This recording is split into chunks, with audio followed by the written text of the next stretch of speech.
Abra por favor su Biblia en la segunda carta Tesalonicenses, en el capítulo 4.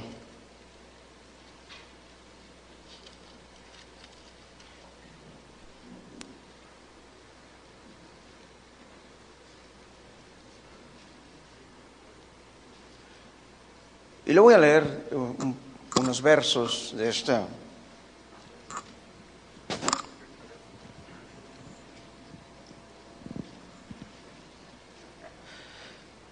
carta que el apóstol Pablo escribe a los tesalonicenses. Dice la palabra de Dios, segunda de Tesalonicenses 4, de los versos 3 en adelante.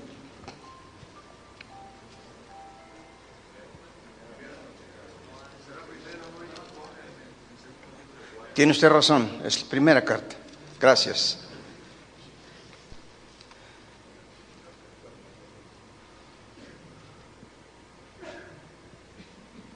Pues la voluntad de Dios es vuestra santificación, que os apartéis de fornicación, que cada uno de vosotros sepa tener su propia esposa en santidad y honor, en santidad y honor. No en pasión de concupiscencia como los gentiles que no conocen a Dios. No en pasión de concupiscencia como los gentiles que no conocen a Dios. Cierre sus ojos. Señor, necesitamos escuchar tu voz, tu consejo sabio.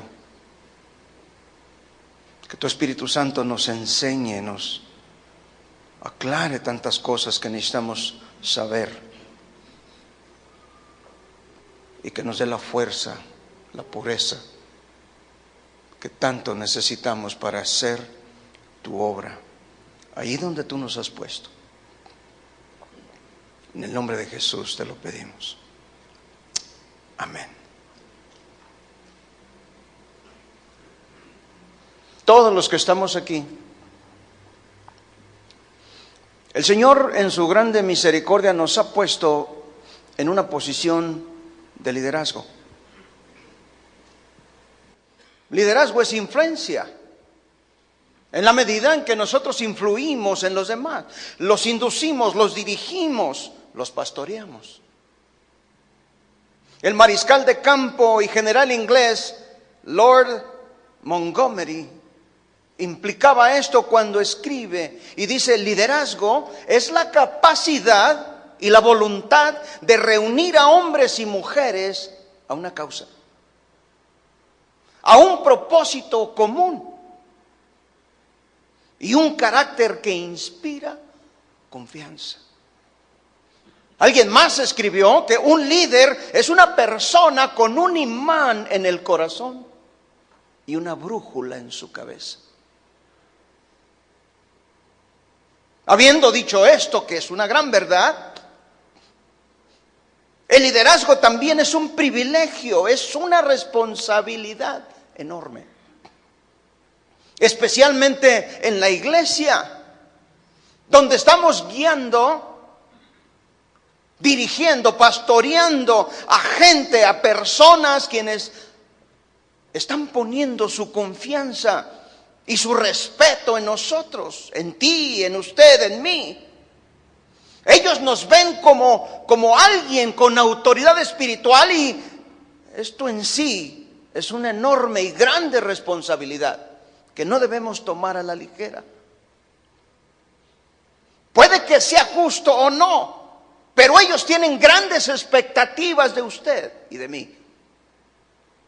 Y parte de la carga de liderazgo es precisamente entender, saber que hay estas expectativas y cómo manejarlas. En todas las áreas, manejarlas con integridad. La palabra integridad quiere decir completo, sin divisiones, sin sin que haya absolutamente ninguna parte o porción en todas las áreas. Y en esta guerra encarnizada que se libra por el corazón y por el alma de los hombres, el arsenal de Satanás, de las armas de nuestro adversario, el diablo, el enemigo de nuestras almas, es vasto y es enorme. Y una de sus armas más efectivas y que está causando muchas desgracias, víctimas, pérdidas, estragos en el cuerpo de Cristo, la iglesia, es precisamente la tentación de la inmoralidad sexual. Mire usted, nosotros como pastores enseñamos esta verdad básica: que todo pensamiento, que toda palabra o todo acto que es pecado trae consigo y acarrea consecuencias para todos los hombres, para todos los seres humanos, graves consecuencias. Y por supuesto, el pecado sexual no es ninguna excepción. Alguien ha dicho, el pecado sin duda te llevará más lejos de lo que querías ir. Te mantendrá más tiempo del que querías quedarte o permanecer, y te costará más, mucho más de lo que querías pagar. Nunca se le olvide.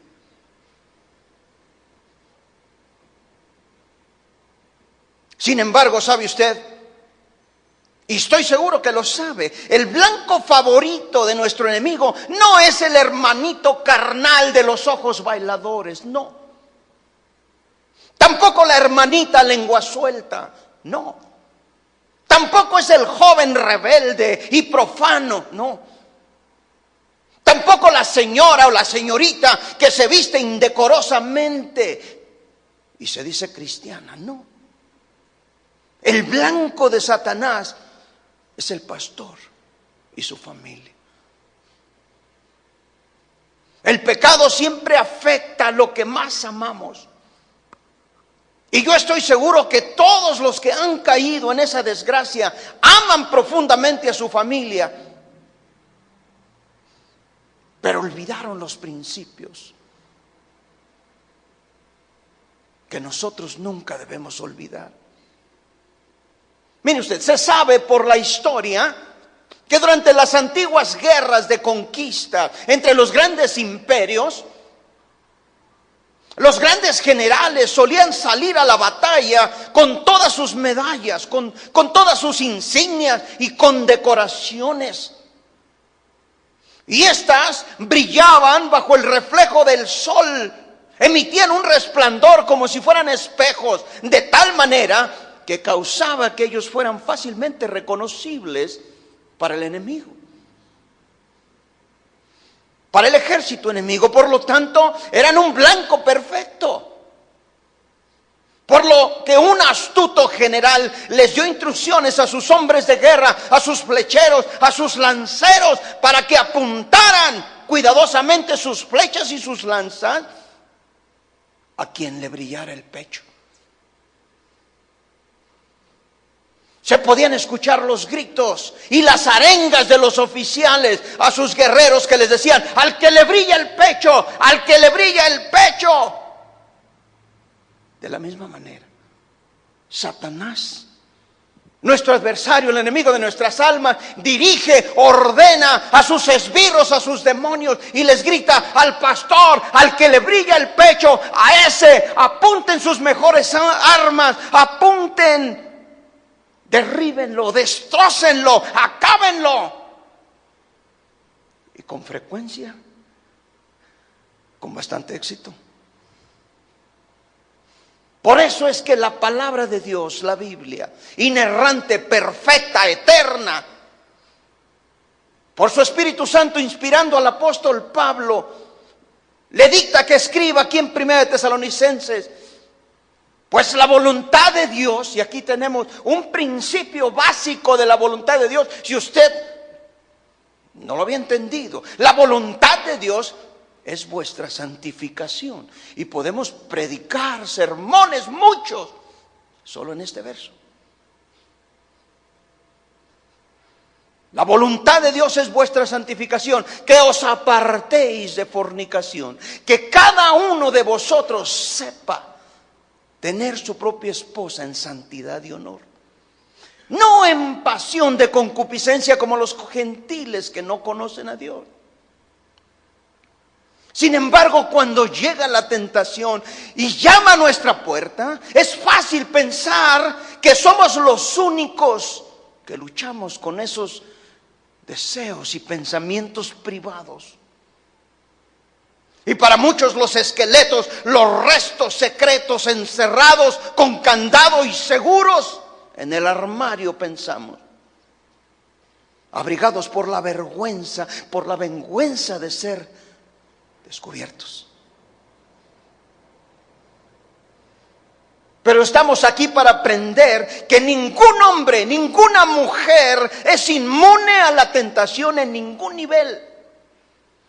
Mire usted, de hecho, incluso nuestros héroes bíblicos lucharon con la pureza moral. Y algunos tuvieron victorias importantes y otros algunas pérdidas. Parece que cuanto más envejecemos, más podemos apreciar el ingenio de Oscar Wilde. Oscar Wilde, ese genio literario británico que escribió en uno de sus libros y decía: yo puedo resistir todo menos la tentación.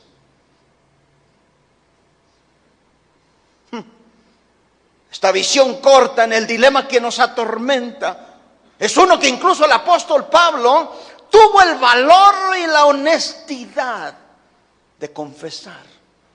Ahí en Romanos 7, 21 al 23. Escuche atentamente lo que dice. Así que, queriendo yo hacer el bien, hallo esta ley, que el mal está en mí.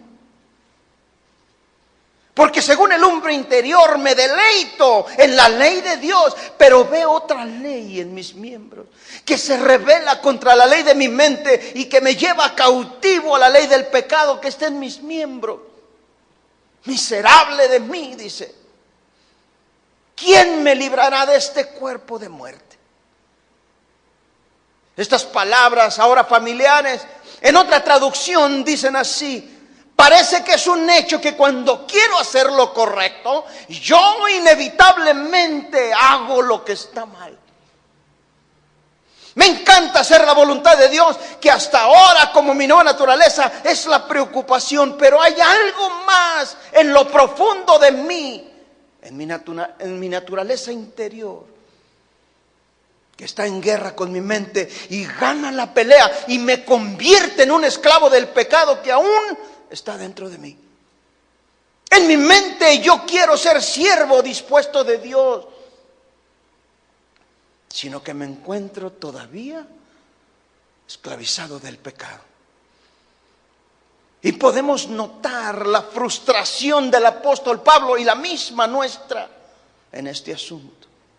Porque la lujuria no solo es el deseo es como una semilla que se siembra en nuestra mente. Es un cuerpo tempestuoso, un deseo insaciable por el mal. Todos aquí estamos de acuerdo en que vivimos en un mundo, en una sociedad moralmente decadente, sucia, corrupta, desmedidamente degenerada, en donde el mundo reclama y dice: tolerancia, tolerancia. ¿Sabe usted? Uno de mis maestros de teología dijo las siguientes palabras que nunca olvidaré: la última virtud de una sociedad degenerada es la tolerancia. La última virtud de una sociedad, de un mundo degenerado, es la tolerancia.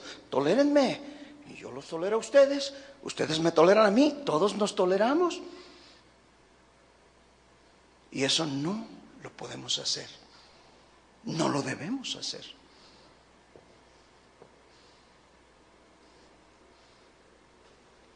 Los escándalos sexuales que anteriormente solo se conocían o eran conocidos allá en el mundo, entre los no cristianos, los no creyentes, hoy sutilmente, sigilosamente, lentamente han entrado. Se han metido a la iglesia de Cristo y cada vez con más frecuencia escuchamos esto. Hoy en día, escucha esas estadísticas. Las estadísticas son de Estados Unidos porque aquí en México no hay estadísticas confiables. Es más, no hay estadísticas, punto.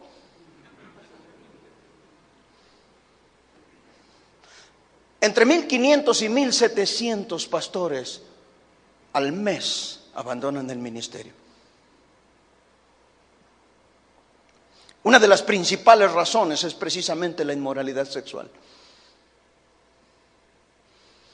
Pero también las estadísticas demuestran que el 50% de los matrimonios de pastores terminará en divorcio.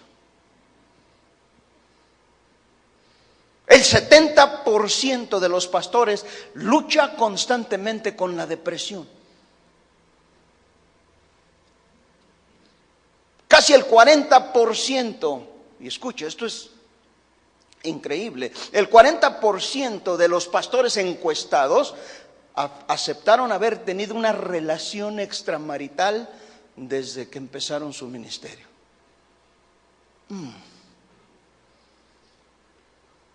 Estoy seguro que todos los aquí presentes sabemos, y quizás hasta de primera mano, de alguna iglesia, de algún pastor que ha caído en esa desgracia. Y es posible que usted diga, a mí nunca.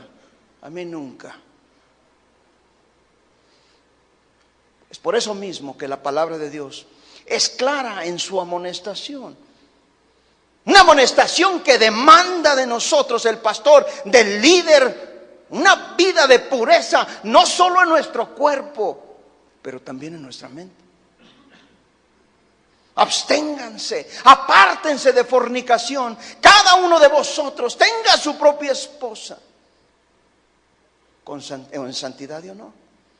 Se nos manda a huir de la inmoralidad, porque nuestro cuerpo no es como muchos piensan que es nuestro, no. Primera de Corintios 6:19 dice: ¿o ignoráis que vuestro cuerpo es templo del Espíritu Santo, el cual está en vosotros, el cual habéis recibido de Dios, y que no sois vuestros? Es muy claro. Es el templo del Espíritu Santo. Y Dios ha comprado nuestra redención con la sangre preciosa de su Hijo unigénito.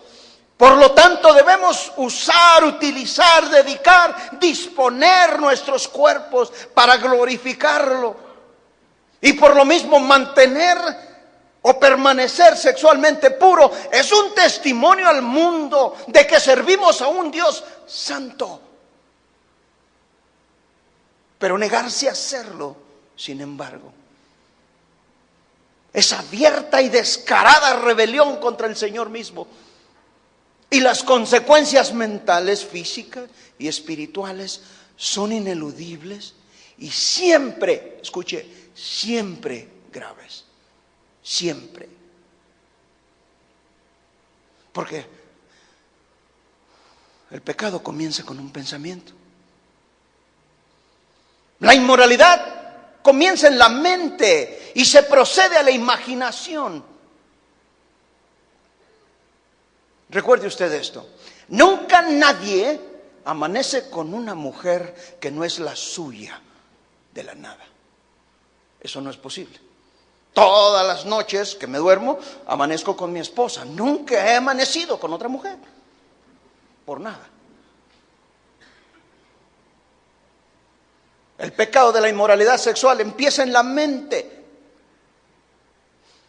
Si alguien permite esta clase de pensamientos, estos anhelos impropios permanezcan, habiten demasiado tiempo en nuestra mente, comenzará a identificarse con el objeto de su deseo. Y la acción física seguramente le seguirá. Cuando nos negamos a controlar nuestros pensamientos, realmente no tenemos excusa.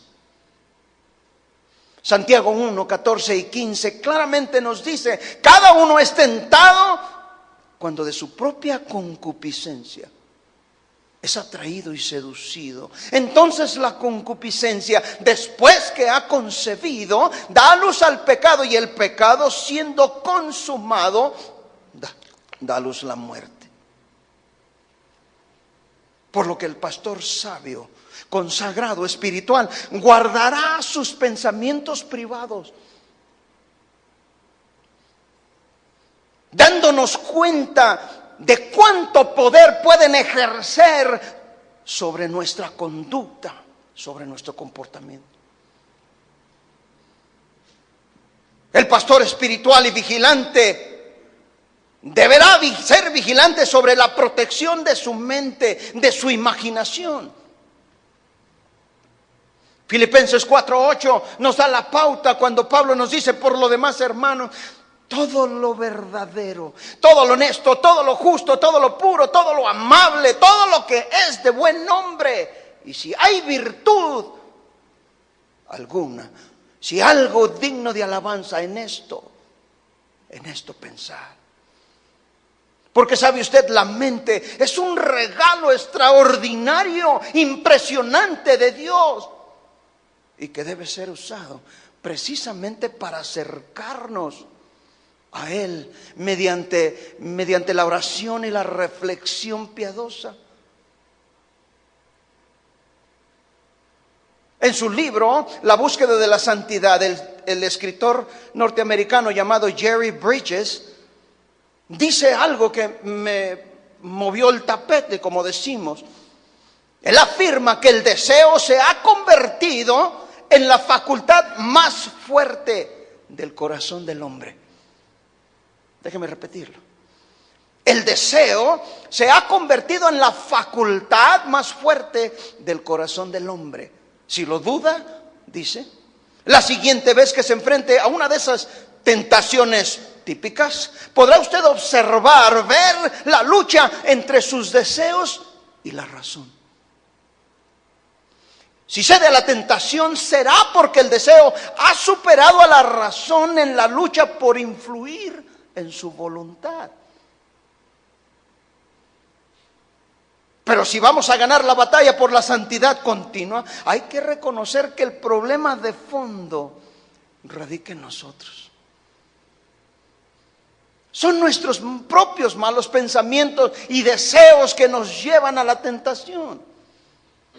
Podemos pensar que nos limitamos a responder a las tentaciones externas que se nos presentan, pero la verdad, dice, es que nuestros malos deseos están en constante búsqueda de tentaciones para satisfacer la lujuria insaciable.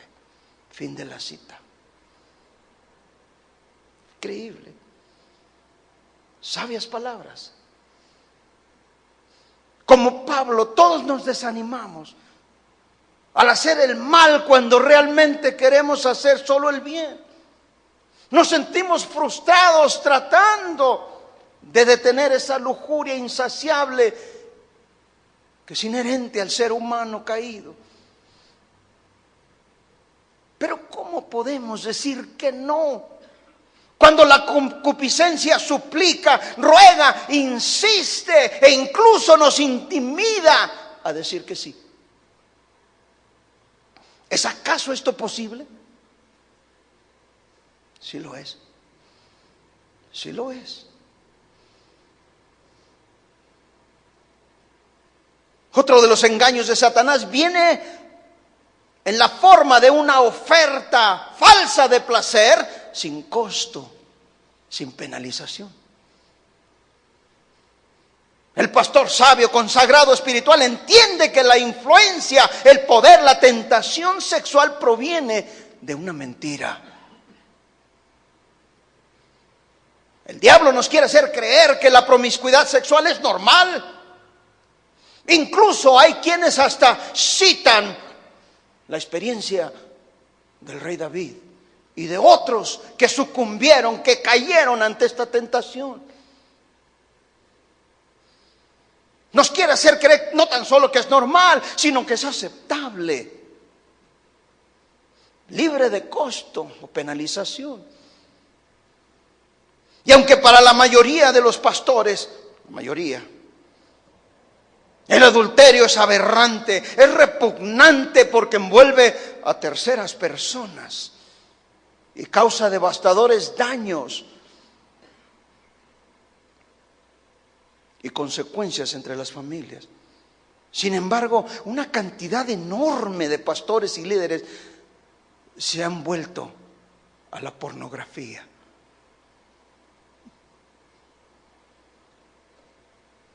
Al punto que muchos se han vuelto adictos y esclavos de ella. Todos sabemos lo que significa esta palabra, sus raíces griegas, etcétera, etcétera. Pero creo que muchos no estiman o voluntariamente ignoran las consecuencias de aventurarse en eso.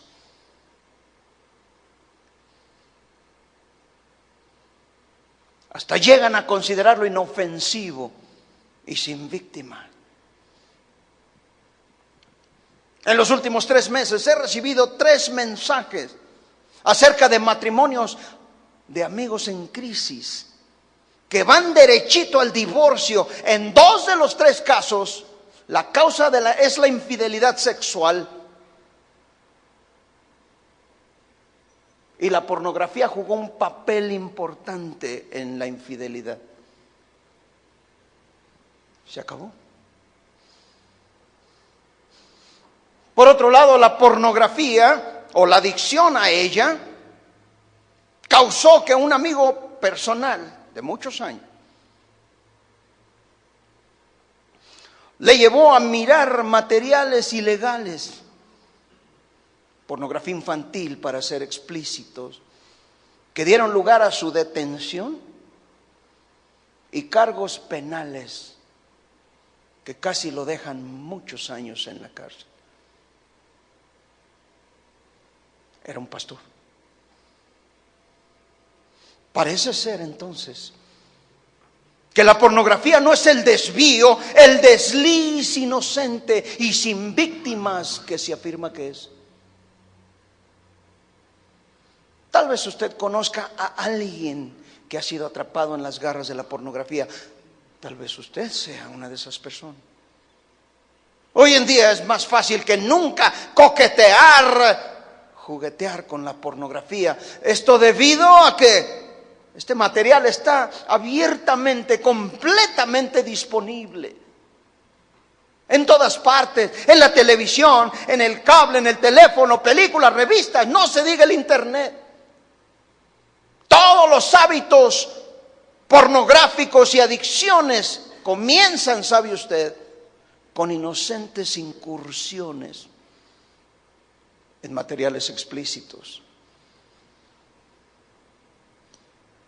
Ahora que estuve en Estados Unidos recientemente, escuché de un empleado que estaba mirando material explícito en su cubículo de trabajo. Alguien que pasaba por ahí casualmente junto a él lo miró y se le advirtió, pero no podía parar. La segunda vez fue despedido de su trabajo. Lo triste es que era un pastor que tenía que trabajar parte del tiempo.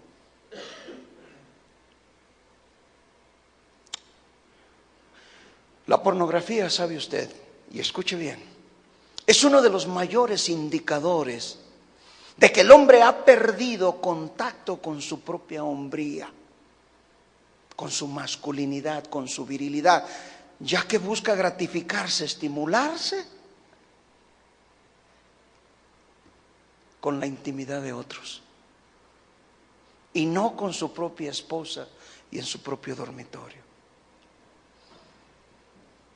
Estas son algunas de las mentiras que susurra el enemigo acerca de la pornografía. Nadie está mirando. Este es tu secreto. Pero la verdad es que Dios siempre está mirando. Hebreos 4:13 dice: no hay nada en toda la creación que esté oculto a los ojos de Dios. Todo está al descubierto, expuesto a los ojos de aquel a quien tenemos que dar cuenta. David decía: ¿dónde huiré de tu presencia? ¿De dónde me esconderé? Si me fuere hasta arriba, tomare las alas del alba, si descendiere, ahí está tu mano, tu mirada. Otra mentira es: se puede disfrutar de esto sin hacer daño, sin perjudicar a nadie. ¿De veras? La verdad es que ya se está dañando, ya está perjudicándose a sí mismo y a su matrimonio cuando se envuelve en eso. El hombre, la mujer que se envuelve en pornografía, porque no tan solo son los hombres hoy en día, casi tenemos 50 y 50. Pero esto causa que el hombre tenga expectativas irreales en cuanto a sus relaciones de intimidad con su esposa, basados en lo que ven, y lastiman, dañan el matrimonio, dañan la relación con su esposa, con su esposo, a veces de manera irreparable. Miren lo que dice la palabra de Dios: pero yo os digo que cualquiera que mira a una mujer para codiciarla, ya adulteró con ella en su corazón, dice Mateo 5:28. ¿Qué parte de este verso es lo que no entendemos? Proverbios 4:25 dice que tus ojos miren lo recto. Job 31:1. Job, el hombre aquel del que Dios presumió delante de Satanás: ¿has considerado a mi siervo Job? Precisamente por el corazón de él. Hice pacto con mis ojos, dice. ¿Cómo pues había yo de mirar a una virgen? Dice otra versión: yo había convenido con mis ojos no mirar con lujuria a ninguna mujer. Es una seria advertencia para que guardemos nuestros ojos y nuestro corazón. Otra de las mentiras de Satanás es: no se puede obtener la libertad sobre este problema de la pornografía, así que ni siquiera trates. Solamente relájate y abandónate, cede a la tentación. La verdad es que sí se puede. La Biblia dice: ustedes, 1 Corintios 10:13, en otra versión dice: ustedes no han sufrido ninguna tentación que no sea común al género humano. Pero Dios es fiel y no permitirá que ustedes sean tentados más allá de lo que puedan aguantar. Más bien, cuando llegue la tentación, dice, Él les dará también una salida a fin de que puedan resistir. ¿Cómo escapar? ¿Cómo huir de esta trampa mortal y atroz? En pocas palabras, con la gracia de Dios. Pero también hay algunas cosas prácticas que he aprendido y que, practicándolas, me han ayudado a blindar, diríamos, a proteger mi mente, mi corazón, mi matrimonio, mi familia. Y quiero compartírselas en esta mañana. No juegue con la tentación, número 1. No juegue con la tentación. Segunda de Timoteo 2:22 dice: huye también de las pasiones juveniles. Y huye quiere decir: corre por tu vida. Esmérate en seguir la justicia, la fe y el amor y la paz, junto con los que invocan al Señor con un corazón limpio. Permítame decirle que cuando se trata de ese asunto de la tentación, debemos resolverla con mano dura. Cada uno de nosotros.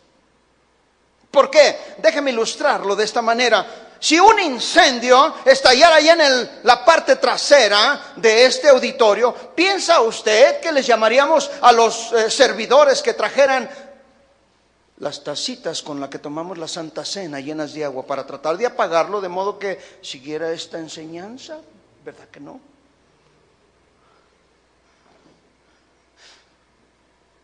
Si usted está navegando, si usted anda pescando y de repente se encuentra con que la lancha tiene un hoyo y el agua empieza a entrar, ¿le pondría usted servilletas de papel y oraría pensando que eso va a detener el agua? Por favor. No. Es incongruente. Es incongruente. Cuando tiene usted una serpiente de cascabel enrollada frente a usted, ¿qué le dice? Mira, compañero, vamos a tratar este asunto, sé razonable. Estoy seguro que podemos llegar a un arreglo, ¿sí? O la mata o le corre. Punto. Es la manera de tratar con la tentación.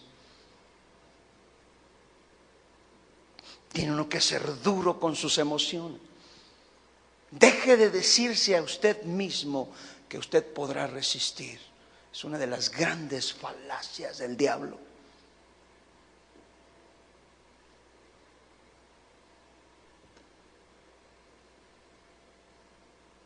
Número 2, inicie su día con Jesús. La Biblia nos habla en Marcos 1:35 que Jesús, levantándose muy de mañana, siendo aún oscuro, salió y se fue a un lugar desierto y allí oraba. ¿Sabe usted que como se inicia el día, marca la pauta, hace la diferencia? Y Jesús comenzaba su día en oración. Y nos sugiere que hagamos nosotros lo mismo. Porque la limpieza de la mente al comienzo del día nos ayudará para mantenerla limpia el resto del día. Déjeme compartirle estas otras estadísticas respecto de los pastores y su relación con Dios. El 70% de los pastores no tienen un amigo íntimo, un confidente o un mentor. El 95% de los pastores no oran habitualmente con sus esposas. El 85% de los pastores encuestados afirmó que pasan menos de 15 minutos al día en oración. El 70% de los pastores encuestados dijo que el único tiempo que dedican a estudiar la palabra de Dios es cuando están preparando sus sermones. He ahí las consecuencias. Como dicen en inglés, I rest my case. Ahí está el caso, ahí está la evidencia. ¿Cómo puede un cristiano, cómo puede un pastor tener la fuerza, tener la gracia para mantenerse puro? Cuando algo que nosotros le pedimos o le enseñamos a la iglesia no somos capaces de hacer, ni de vivir. Número 3, no crea las mentiras de Satanás. Jesús le dijo a los líderes religiosos hipócritas: vosotros sois de vuestro padre el diablo, y los deseos de vuestro padre queréis hacer. Él ha sido homicida desde el principio y no ha permanecido en la verdad porque no hay verdad en él. Cuando habla mentira, de suyo habla porque es mentiroso y padre de mentira. Satanás está comprometido con su destrucción, con mi destrucción y con la de su familia. Nunca se le olvide.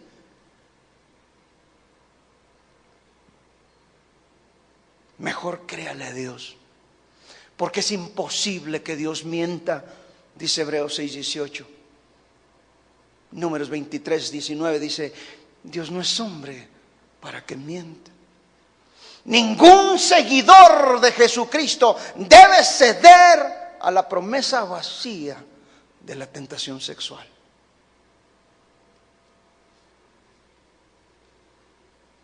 Número 4. Procure, busque tener buena comida en casa.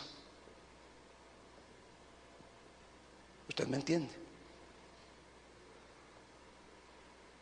¿Cómo podemos evitar el consumo de comida chatarra? Un buen remedio eficaz y saludable es comer las buenas comidas que nos preparan nuestras esposas.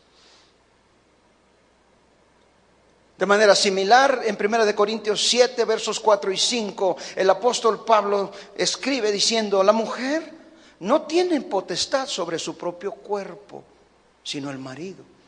Ni tampoco el marido tiene potestad sobre su propio cuerpo, sino la mujer. No os neguéis el uno al otro, a no ser por algún tiempo de mutuo consentimiento, para ocuparos sosegadamente en la oración y volver a juntaros en uno, para que no os tiente Satanás a causa de vuestra incontinencia. Es obvio, es evidente que el tema aquí es la intimidad sexual. Dicen los sabios y los entendidos que la intimidad sexual es la segunda necesidad natural del hombre. La primera es el alimento, es el agua. Pero la segunda es la necesidad sexual.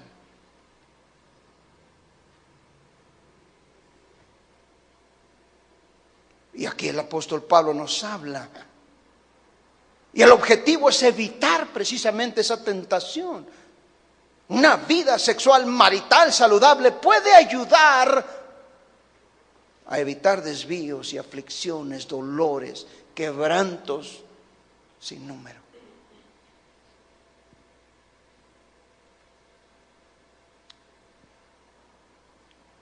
Hable con su esposa.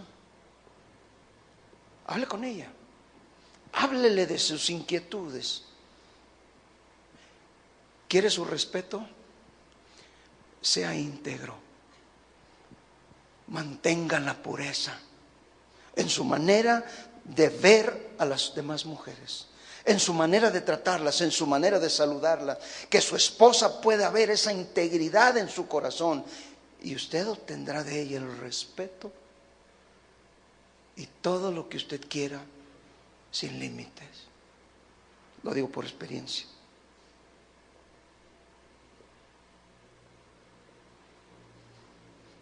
Número 5, encuentre un pastor, encuentre un amigo, a un consejero, obviamente del mismo sexo. Amistades piadosas que le ayuden a promover la santidad, la pureza, la rendición de cuentas acerca de su conducta, de su carácter, de sus pensamientos.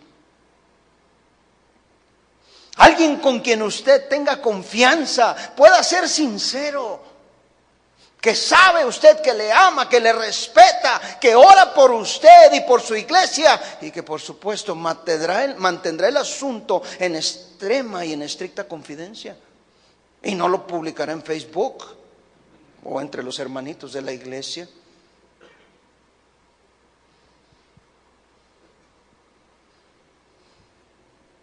Y yo añadiría, si usted sabe en su corazón que usted tiene ese problema, ese pecado, porque es un pecado. Existe hoy en día bastantes programas, software, como le llaman, para que usted pueda instalarlo en su equipo, en su equipo de cómputo, para que no le permita acceder a esos lugares, esos sitios.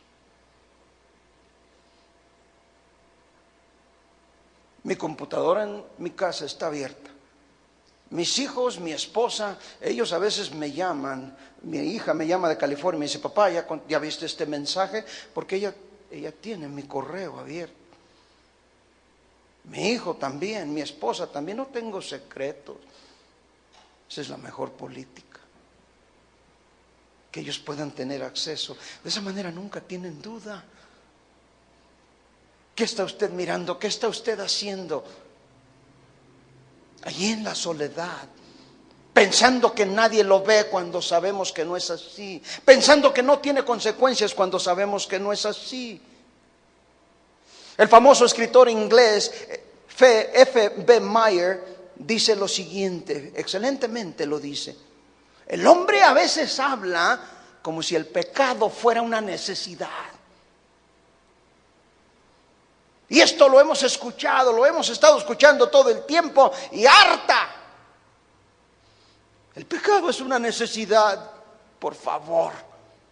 Niéguese a aceptar o si quiere entretener tales afirmaciones o argumentos vacíos y sin cerebro, imprudentes, peligrosas. Tenemos el caso de José el soñador en Génesis 39 y permanece como una evidencia clara, irrefutable, en contra de ese argumento vacío y sin cerebro de que el pecado es una necesidad. Un joven puede resistir, una joven, una señorita, una dama, un varón, un pastor puede y debe resistir, superar. Puede ser puro y casto delante de Dios. Y debemos, más que eso, obedecer los dictados de la Escritura y el sentido común. Y por lo mismo, evite los lugares, evite los libros, las revistas, las películas, las personas que le traen malos pensamientos. Resista la más pequeña idea de la tentación para que no se ensanche, para que no crezca como un puente lo suficiente más grande que pueda admitir todo el océano. ¿Sabe usted? Cuando el pastor acepta en una pequeña porción o grado, el pecado siempre es creciente hasta el punto que se desborda y no lo puede usted contener. No lo minimice, no lo racionalice. Cuando Dios nos da una orden, un mandamiento, el mandamiento, ¿sabe usted?, jamás apela a nuestro intelecto, nunca. Apela a nuestra voluntad. Y nada sucede a menos que usted decida obedecer o desobedecer.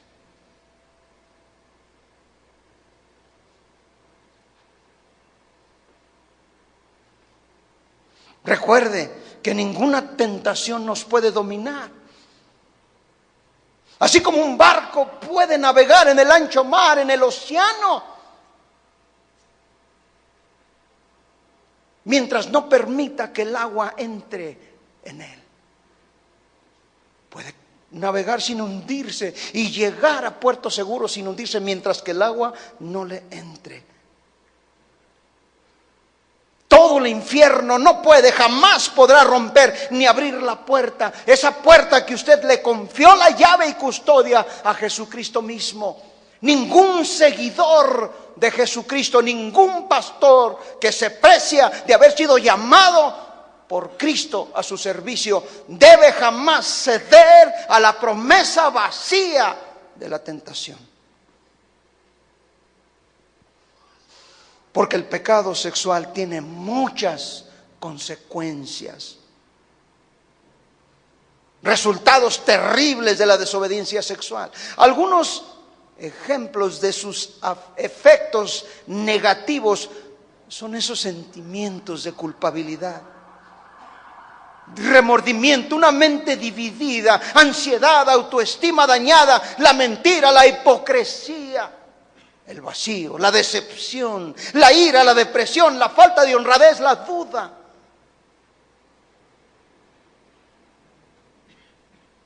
Otra de las consecuencias nocivas incluyen la pérdida de tiempo, la eficacia disminuida, el miedo, la desobediencia a Dios, el aborto,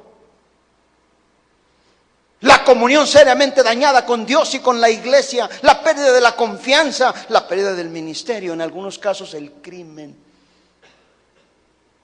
el castigo, la enfermedad y la muerte.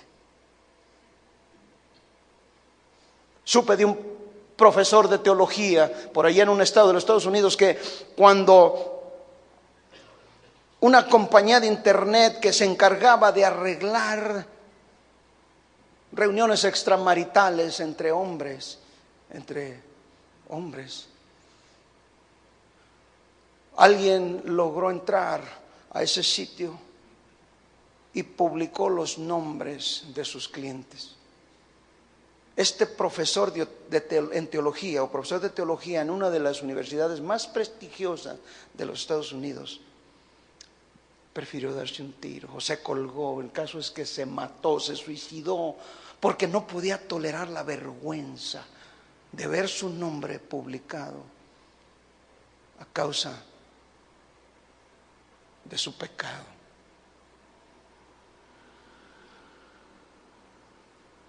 Más que todo, el pecado sexual daña nuestro testimonio, nuestras relaciones, nuestras familias, nuestras esposas, nuestros hijos, nuestro ministerio, nuestro futuro y nuestra utilidad en el Señor. Es por eso que nuestro Padre amoroso celestial ha llenado la santa palabra de Dios con advertencias acerca de la pureza sexual. Él se preocupa por nuestro bienestar y actúa siempre en nuestro mejor interés. Por eso es que dice: no cometerás adulterio. Éxodo 20:14, Deuteronomio 5:18, Proverbios 6:32 dice: mas el que comete adulterio es falto de entendimiento, corrompe su mente el que tal hace. Entendemos que cualquier forma de desobediencia espiritual tiene consecuencias graves. Y Dios nos ha diseñado para vivir dentro de sus leyes y cosechar las consecuencias o recompensas maravillosas y las bendiciones que solo son para aquel y para quienes escuchan sus sabios consejos y obedecen sus mandamientos, sus preceptos, sus leyes divinas. Usted ha escuchado este ejemplo que yo he utilizado en numerosas ocasiones. Si usted va caminando por el campo y de repente se encuentra con un lienzo, con una cerca, y allí dice: cuidado, toro bravo, ¿usted piensa que ese anuncio es para beneficio del toro? Y si camina por la calle y de repente en un lugar ve: cuidado, perro bravo, no entre, ¿usted piensa que es para beneficio del perro? No. Es para que usted no salga solamente con la mitad de su parte posterior. Las leyes y los preceptos de Dios, las limitaciones que Dios impone al hombre, son para nuestro bien y para nuestra bendición. Y hacemos bien en escucharlas, en seguirlas y en ponerlas en práctica. Cuando nos negamos, las consecuencias pueden ser y siempre son devastadoras y dolorosas.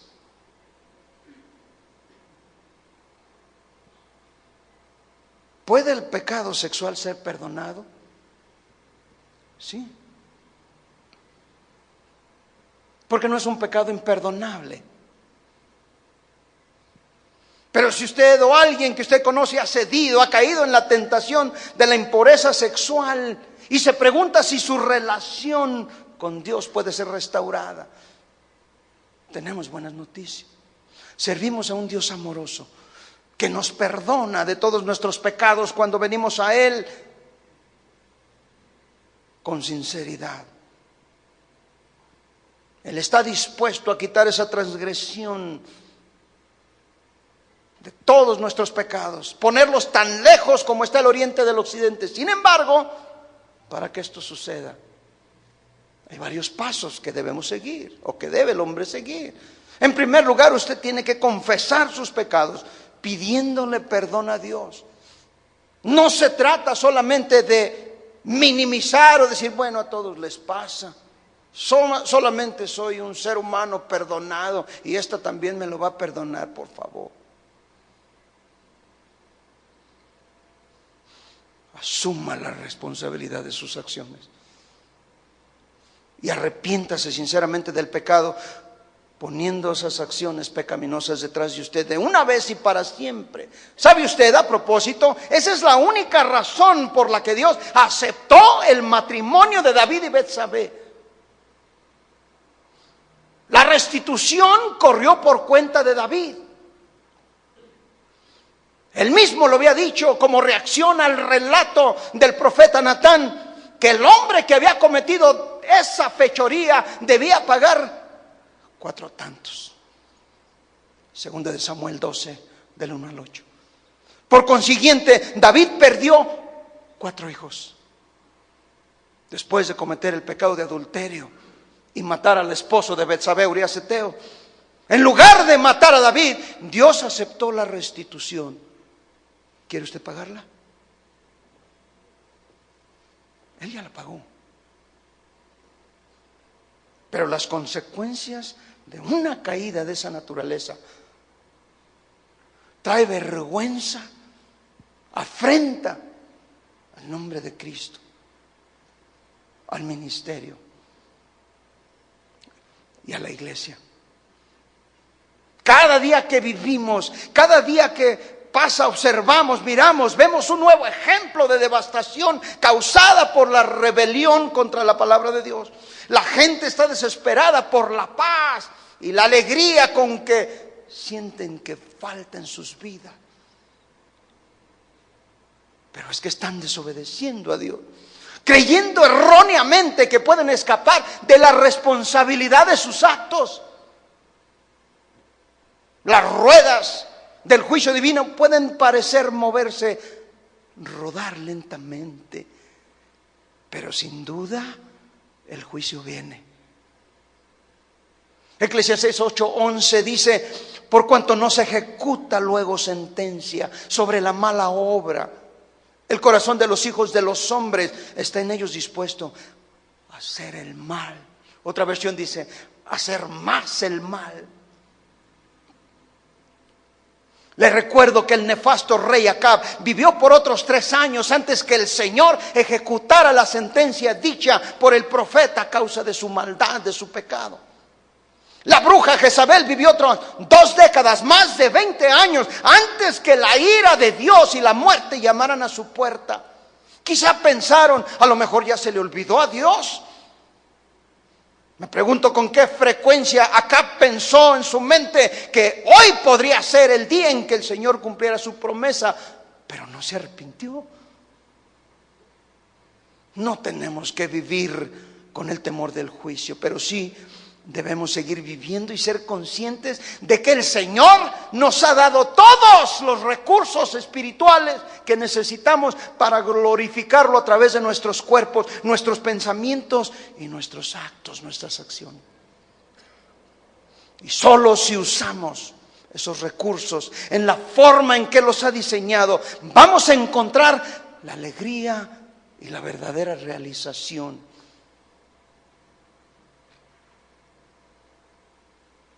de ser verdaderos siervos de Dios. Pero si tratamos de disfrutar de todas estas cosas fuera de las instrucciones y de las limitantes sabias de Dios, descubriremos que hemos pisado una mina traicionera y las consecuencias no valen la pena. Recuerde, el pecado siempre lo llevará más lejos de donde quería usted ir. Lo mantendrá más tiempo del que deseaba permanecer y le costará más, mucho más de lo que usted quería pagar. Cierre sus ojos, por favor. Póngase de pie mejor.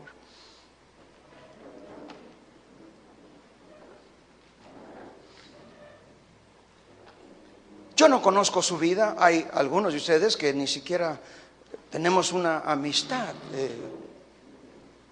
por diferentes circunstancias, pero Dios sí le conoce.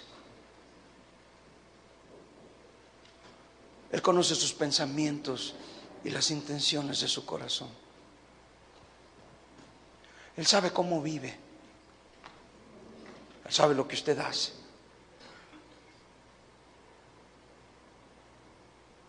Y Él demanda pureza en cada uno de sus siervos. Le voy a pedir que extienda su mano derecha y su mano izquierda sobre quienes tiene a su lado. Y pidámosle a Dios que nos guarde. Señor, aquí estamos. Queremos glorificarte, honrarte con nuestro cuerpo, porque es tuyo, Señor. Te entrego mis manos, te entrego mis pies, te entrego mis ojos, mis oídos y mi boca. Quiero ser útil en tus manos, Señor.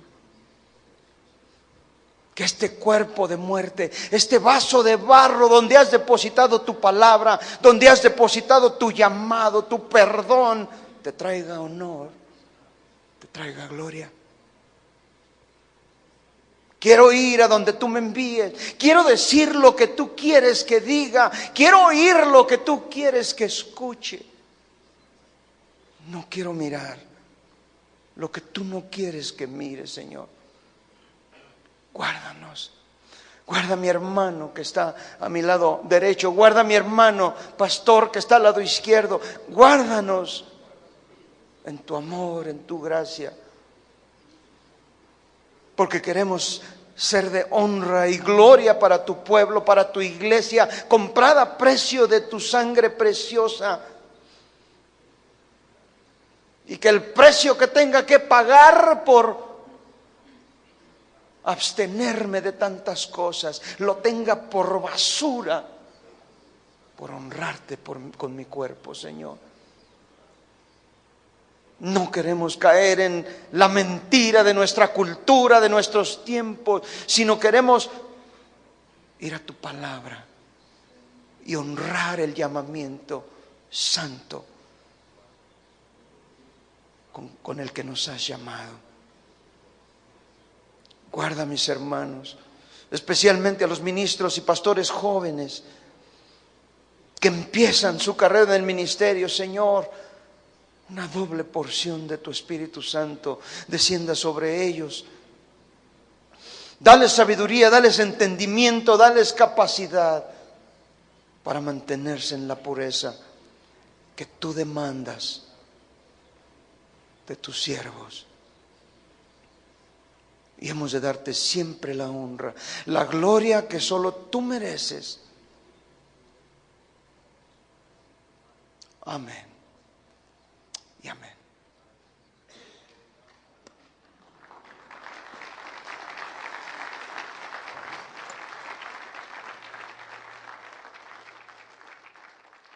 Tomen su lugar, por favor.